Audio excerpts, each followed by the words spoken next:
Hello, my name is Corey Jacobson, and I'm the owner of Phoenix Theaters, and we are going to give you a little tour of what we did to the movie theater in the Laurel Park Place Shopping Center, which we turned into a Phoenix Theater. We have the box office behind us that we had to think of some creative ways to handle this because we now sell our popcorn and concessions and tickets all in one place. Why don't you follow me in and we'll give you a nice tour of what's going on inside.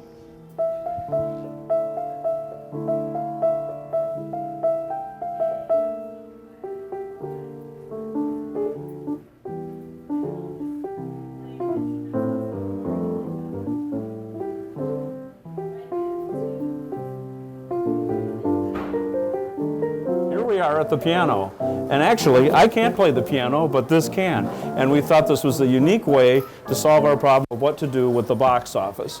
So promotionally we contacted Evola Music, which is here in Canton, and got them to provide us with the piano, and we're going to do some promotional things in exchange for that. And we thought it was kind of a neat thing because we are now the only theater in the metropolitan area with a piano in the lobby. One of the things we do when we take over a new theater, and have done in the past, is if you take a look at the ceilings, the ceiling in here used to be pink, and I'm not kidding.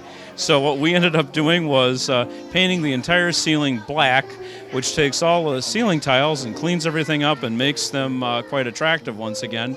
And all of the colors, the carpeting that we selected, takes this theater from about 1985 up to date to 2009.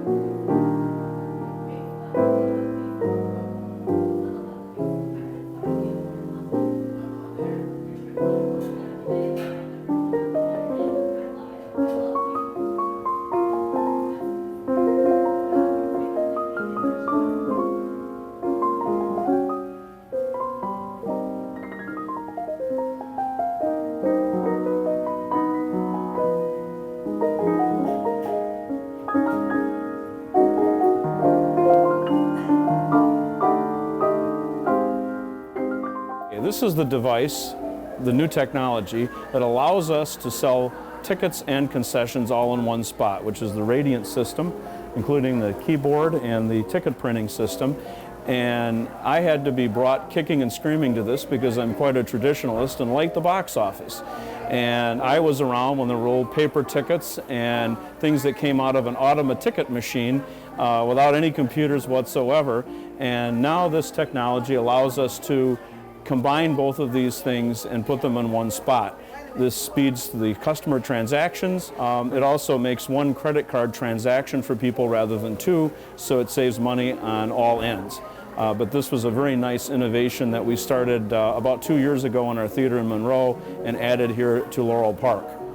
Now we are standing in front of the new Pepsi soda bars, and what we had to do to the concession stand here was initially this stand in the original theater was two concession areas with candy cases, which we had removed, and we had the counter actually lowered and got Pepsi-Cola to provide us with two self-service beverage machines. This idea started approximately 10 years ago when their competitor, Coca-Cola, did a survey in which case they determined that about 30% of the time that you spend in a concession line is waiting for us to pour drinks for you. So what we did is we said if we just give the customers a cup, that's going to provide you with the opportunity to pour your own drinks, which I personally like, and you could mix the sodas any way you desire, have as much ice in them as you'd like.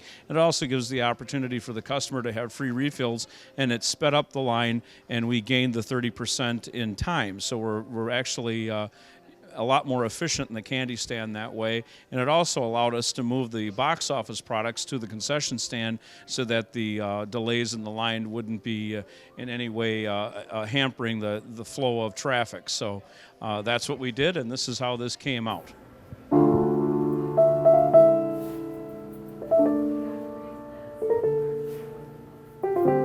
Here we are in one of the theater auditoriums. What we did in this room is the former tenant, AMC, removed all of the theater seats that were in the theater, which was, sometimes fate is kinder to you than you'd be to yourself.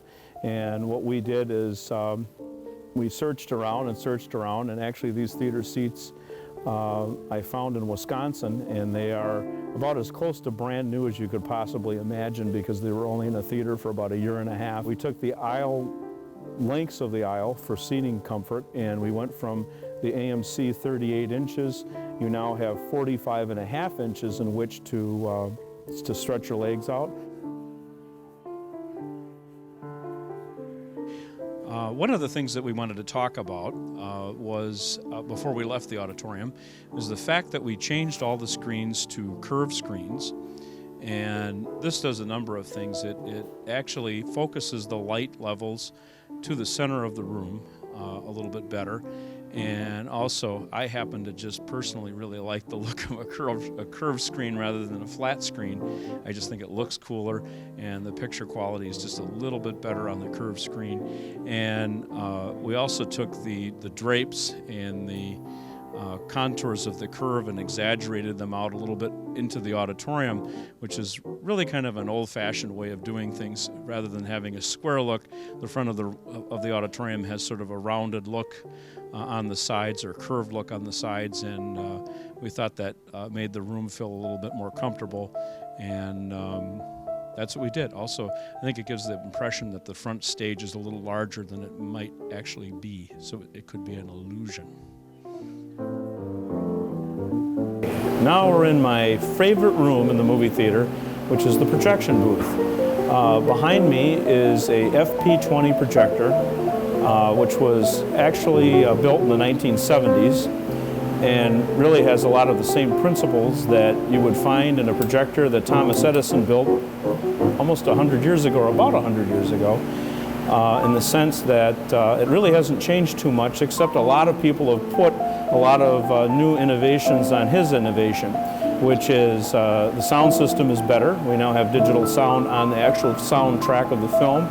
The other innovation was lenses, and I have a sample of a lens here, which these lenses are ground and put together in Germany, which manufacture, in my opinion, the finest lenses you can get, which gives you the clarity that I think people expect now in modern cinema. No conversation without 35 millimeter film would be complete without talking about this particular invention, which is the platter system. The films are brought to the theater in 20-minute reels, and they're all taped together utilizing a specialized splicing tape, which allows the film to run continuously throughout your entire performance.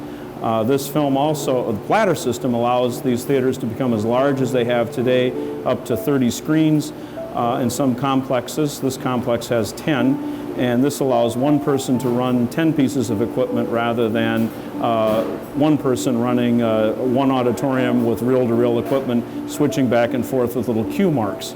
And this, again, was a nice innovation to cinema that I think brought a lot of changes to the industry. Well, thank you very much for taking the tour, and we hope to see you soon at Phoenix Theater's Laurel Park Place.